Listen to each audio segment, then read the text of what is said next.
ఈరోజు గ్రామనేషన్ కార్యక్రమాన్ని ముందుకు రావడం జరిగింది. ప్రస్తుతం ఈ ప్రభుత్వంలో జరుగుతున్నటువంటి విషయాలు మీకు అన్నీ కూడా అర్థం ఉన్నాయి.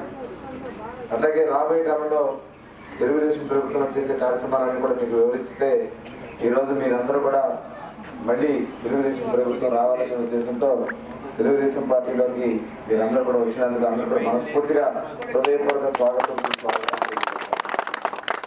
ఖచ్చితంగా మీరు ఇవాళ ఏ నమ్మకంతో అయితే ముందుకొచ్చారో ఆ నమ్మకాన్ని నిలబెట్టుకునే బాధ్యత మేము తీసుకుంటాం.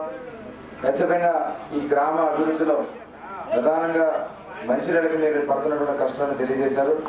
అలాగే రోడ్లు, అదేవిధంగా డ్రైనేజీలు, ఇల్లు లేనటువంటి వేరే ఎవరన్నా మిగిలి ఉంటే వాళ్ళకు కూడా ఇళ్ల స్థలాలు ఇచ్చే బాధ్యత ఖచ్చితంగా తీసుకుంటామని మరొకసారి తెలియజేసుకుంటూ ఒక చిన్న ప్రమాణం చేసుకుందాం. ఒకసారి అందరూ కూడా కూర్చొని ముందుగా తెలుగుదేశం పార్టీ ఆశయాలకు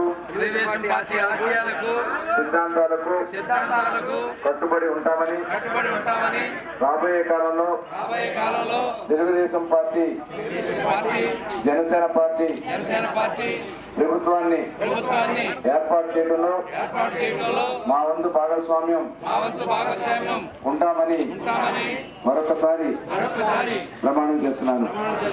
జై తెలుగుదేశం. వర్ధిల్లాలి చంద్రబాబు గారి నాయకత్వం, వర్ధిల్లాలి పవన్ కళ్యాణ్ గారి నాయకత్వం.